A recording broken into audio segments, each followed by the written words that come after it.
അപ്പോൾ എല്ലാവർക്കും ഒരു പുതുപുത്തൻ എപ്പിസോഡിലേക്ക് സ്വാഗതം. വീക്ക് 2 ഇംഗ്ലീഷ് പ്രീമിയർ ലീഗിന്റെ വീക്ക് 2 പ്രിവ്യൂ ആണ് ഈ ഒരു വീഡിയോ. നമുക്ക് എല്ലാവർക്കും അറിയാം, ഈ ഒരു വീക്ക് തുടങ്ങുന്നത് തന്നെ Chelsea versus West Ham United ആണ്. ഇന്ന് രാത്രി 12:30 മത്സരം. വലിയ അത്ഭുതങ്ങളൊന്നും സംഭവിച്ചില്ലെങ്കിൽ എന്തായാലും ചെൽസി ജയിക്കുന്ന മത്സരമാണ്. ആദ്യത്തെ മത്സരത്തിൽ ക്രിസ്റ്റൽ പാലസിനോട് സമനില നേടിയതുകൊണ്ട് ആ ഒരു നിരാശ ചെൽസിയുടെ കളിക്കാരിലും ഫാൻസിലും ഒക്കെ ഉണ്ട്. എന്തായാലും വെസ്റ്റ് ഹാം യുണൈറ്റഡ് ചെൽസിനെ തോൽപ്പിക്കാൻ സാധ്യത വളരെ വളരെ കുറവാണ്. എന്നാൽ ആ മത്സരത്തിൽ ചെൽസി ജയിക്കും എന്നാണ് എൻ്റെ ഒരു നിഗമനം. അത് കഴിഞ്ഞ് പിന്നെ വരുന്ന ശനി ഞായർ, അതുകൂടാതെ തിങ്കളാഴ്ച രാത്രി 2 ബ്ലോക്ക് ബസ്റ്റർ മത്സരമാണ് ഈ ഒരു വീക്കിൻ്റെ എന്താ പറയുക ഒരു പ്രത്യേകത, ഹൈലൈറ്റ് എന്ന് പറയുന്നത്. അതിൽ ആദ്യത്തേത് നാളെ വൈകുന്നേരം 5 മണിക്ക് നടക്കുന്ന Manchester city versus Tottenham Hotspur. നമുക്കറിയാം, കഴിഞ്ഞ കുറേ എനിക്കൊന്ന് ലാസ്റ്റ് 10 മത്സരങ്ങൾ അവർ രണ്ടുപേരുള്ള 10 മത്സരങ്ങൾ എടുത്തു കഴിഞ്ഞാൽ ഒരു സമനിലോ 2 സമനിലോ മാത്രമേ ഉള്ളൂ. ബാക്കി 8 മത്സരങ്ങളിലും 9 മത്സരങ്ങളിലും റിസൾട്ട് തന്ന ഒരു മാച്ചാണ് സിറ്റി വേഴ്സസ് ടോട്ടൻഹാം എന്ന് പറയുന്നത്. പ്രത്യേകിച്ച് ഹാരി കെയ്നും സോണൊക്കെ ഇല്ല ആ ഒരു ടോട്ടൻഹാമിൻ്റെ ആ ഒരു ഫ്രണ്ട് 3 അല്ലെങ്കിൽ ഫ്രണ്ട് 2 എന്ന് പറയുന്നത്. എനിക്ക് എപ്പോഴും ആ ഒരു മത്സരം കാണുമ്പോൾ നല്ല എക്സൈറ്റഡ് ആയിരുന്നു. ഒരു 3-3 ഒരു മത്സരം ഉണ്ടായിരുന്നു, 4-2 ഒരു മത്സരം ഉണ്ടായിരുന്നു. അപ്പം 2 ലെജൻസ് ടോട്ടൻഹാമിനെ വിട്ടുപോയി. ഇപ്പോൾ അവരൊരു പുതിയ കുഡൂസ്, കഴിഞ്ഞ മത്സരത്തിൽ എനിക്ക് തോന്നുന്നു ടോട്ടൻഹാമിൻ്റെ ഏറ്റവും കൂടുതൽ ബ്രൈറ്റ് ആയിട്ട് തോന്നിയ ഒരു പ്ലെയറാണ് കുഡൂസ്. അപ്പോൾ ഈ ഒരു കളിയിൽ മാഞ്ചസ്റ്റർ സിറ്റി ഒരു വോൾസിനെ തോൽപ്പിച്ചു. അവർ അറിയാം വോൾസ് അത്ര നല്ല ടീമൊന്നല്ല ഇപ്രാവശ്യം. അപ്പോൾ നമ്മൾ കഴിഞ്ഞ സീസണിലൊക്കെ കണ്ടുവരുന്ന ആ ഒരു ഇത് Manchester city versus Tottenham Hotspur, അപ്പോൾ ആ ഒരു നല്ല ഇൻട്രസ്റ്റിംഗ് ആയിട്ടുള്ള ഒരു മത്സരമായി മാറട്ടെ എന്ന് ആഗ്രഹിക്കുന്നു. ഞാൻ എന്താ പറയണ്ട, ഒരു അനാലിസിസ് ചെയ്യാനൊക്കെ താല്പര്യമുള്ളൊരു മാച്ചാണ്. എങ്ങനെയായിരിക്കും തോമസ് ഫ്രാങ്കിൻ്റെ കീഴിൽ ടോട്ടൻഹാം പെപ് ഗാർഡിയോളയുടെ സിറ്റിക്കെതിരെ ആ ഒരു ഫോർമേഷനും അവരൊരു ഗെയിം പ്ലാൻ എന്ന് അറിയാൻ എനിക്കൊരു താല്പര്യമുണ്ട്. അപ്പോൾ ഈ ഒരു മത്സരം നാളെ വൈകുന്നേരം 5 മണിക്കാണ്. ഒബ്വിയസ്ലി മാഞ്ചസ്റ്റർ സിറ്റി ജയിക്കും എന്ന് എനിക്ക് തോന്നുന്നു. പക്ഷേ പറയാൻ പറ്റില്ല, ടോട്ടൻഹാമിൻ്റെ ആ ഒരു ബ്ലഡ് ലൈൻ എന്ന് പറയുന്നത് ചില സമയത്ത് ഇങ്ങനെ സർപ്രൈസൊക്കെ തരുന്നൊരു ടീമാണ്. അപ്പോൾ നമുക്ക് ലെറ്റ്സ് വെയിറ്റ് ആൻഡ് സീ.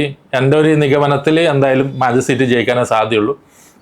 പിന്നെ ഉള്ള 2-3 മത്സരത്തിൽ നമ്മളെ മേജറായിട്ടുള്ള ആർസണൽ വേഴ്സസ് ലീഡ്സ്, ആ ഒരു മത്സരം കൂടി എനിക്ക് കാണാൻ താല്പര്യമുണ്ട്.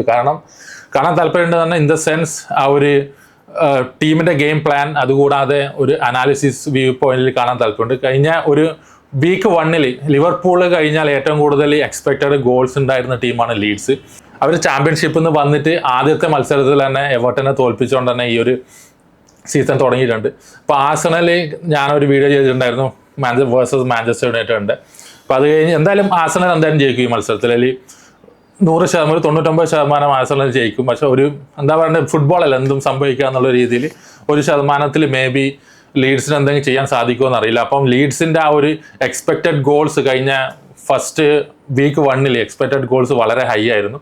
അപ്പോൾ ഈ ഒരു മത്സരത്തിൽ എങ്ങനെയായിരിക്കും ലീഡ്സ് അണിനിരക്കുക, ആർസണൽ എങ്ങനെയൊക്കെ എത്ര ഗോൾ അടിച്ചു കൂട്ടുമെന്നൊക്കെയാണ് എനിക്കറിയാനുള്ളത്.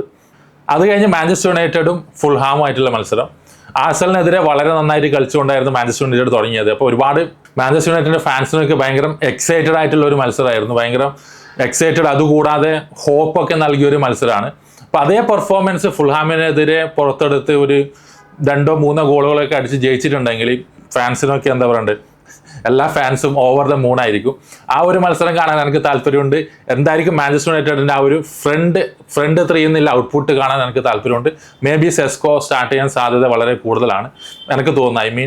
സെസ്കോ മൗണ്ടിനെ ഒഴിവാക്കിയിട്ട് സെസ്കോനെ സ്റ്റാർട്ട് ചെയ്യിപ്പിക്കായിരിക്കും എന്ന് എനിക്ക് തോന്നുന്നു, അറിയില്ല. അപ്പോൾ ലെറ്റ്സ് സീ, നമുക്ക് എന്തായിരിക്കും അമോറിമിൻ്റെ മനസ്സിലെന്ന് അറിയില്ല.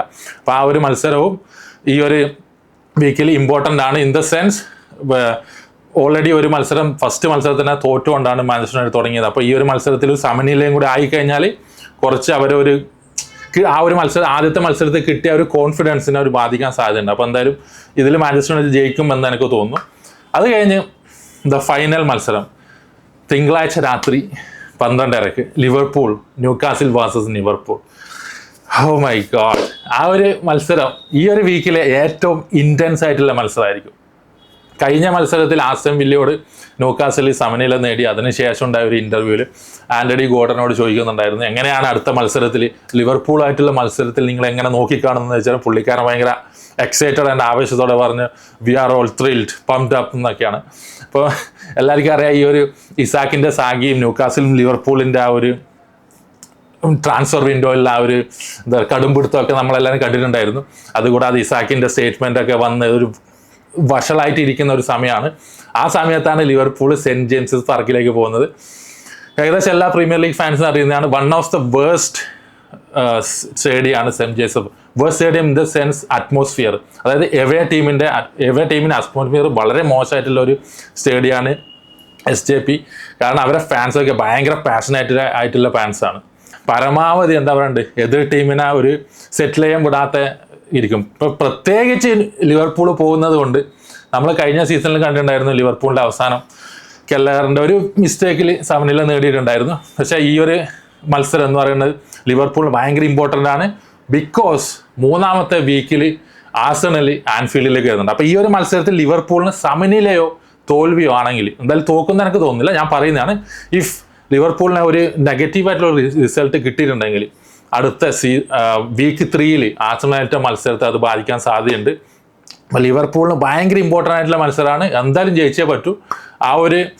ഈ ഒരു അത്രയും സ്ട്രോങ് ആയിട്ട് നിൽക്കുന്ന ഒരു സമയത്ത് അവിടെ പോയി അവരെ മല്ലന്മാരായ മിഡ്ഫീൽഡേഴ്സ് ബ്രൂണോജി, ജോയൽ ലിൻഡൻ, ടൊണാലി ഒക്കെ, അവന്മാരൊക്കെ ഭയങ്കര ഫിസിക്കലായിട്ടുള്ള പ്ലേയേഴ്സാണ്. ലിവർപൂളിൻ്റെ പ്ലേയേഴ്സിനൊക്കെ എങ്ങനെ അവർ ചവിട്ടിക്കൂട്ടും തന്നെ ഇത് പറയാൻ പറ്റില്ല. ഇപ്പോൾ നമ്മളെ എൻഡോ ഇടുന്ന പോലെ ഈ ഗം പ്രൊട്ടക്ഷനൊക്കെ ഇട്ടിട്ട് കളിക്കേണ്ടി വരും മിക്കവാറും. അതുകൂടാതെ ലിവർപൂളിന് ഇപ്പം റൈറ്റ് ബാക്ക് പൊസിഷനിൽ ഒരു തലവേദനയായിട്ടുണ്ട്.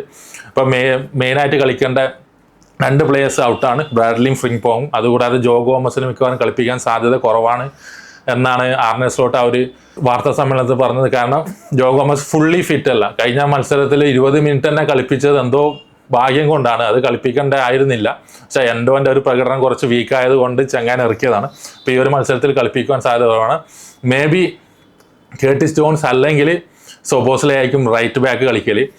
സോബോസ്ലെ കളിച്ചിട്ടുണ്ടെങ്കിൽ ഒരു ഇൻവേർട്ടർ റൈറ്റ് ബാക്ക് എന്നുള്ള രീതിയിലായിരിക്കും കളിക്കൽ, ഇല്ലെങ്കിൽ ജോൺസ് കളിച്ചാൽ അങ്ങനെ ആയിരിക്കും. അപ്പോൾ ആ ഒരു പൊസിഷൻ ലിവർപൂളിന് ഇപ്പോൾ ഒരു വീക്കായിട്ടുണ്ട് ഈ ഒരു മത്സരത്തിൽ.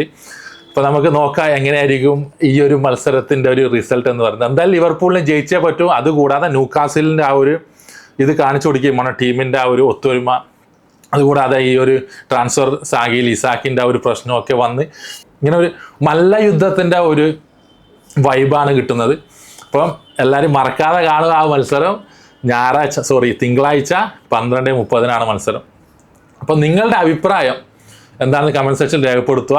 നിങ്ങൾക്ക് ഏതെങ്കിലും ഒരു മത്സരത്തിന് ഭയങ്കര താല്പര്യം ഉണ്ടെങ്കിൽ അതിൻ്റെ സ്കോർ എന്തായിരിക്കും എന്ന് കമൻറ്റ് സെക്ഷനിൽ തീർച്ചയായും രേഖപ്പെടുത്തുക. അപ്പോൾ നമുക്ക് അടുത്ത വീഡിയോയിൽ കാണുന്നത് വരെ, ഈ ഒരു മത്സരമൊക്കെ കഴിഞ്ഞ് ഞാൻ 1-2 വീഡിയോസിൻ്റെ റിയാക്ഷൻ ഇടുന്നതാണ്. അതിനുശേഷം ഏതെങ്കിലും വീഡിയോസിൻ്റെ അല്ലെങ്കിൽ ഏതെങ്കിലും ഒരു മത്സരത്തിൻ്റെ എനിക്ക് അനാലിസിസ് നല്ലതായിട്ട് തോന്നിയിട്ടുണ്ടെങ്കിൽ അതിൻ്റെ അനാലിസിസ് വീഡിയോസ് ഇടുന്നതായിരിക്കും വരുന്ന ആഴ്ചയിൽ. അപ്പോൾ അടുത്ത വീഡിയോയിൽ കാണുന്നത് വരെ എല്ലാവർക്കും താങ്ക് യു.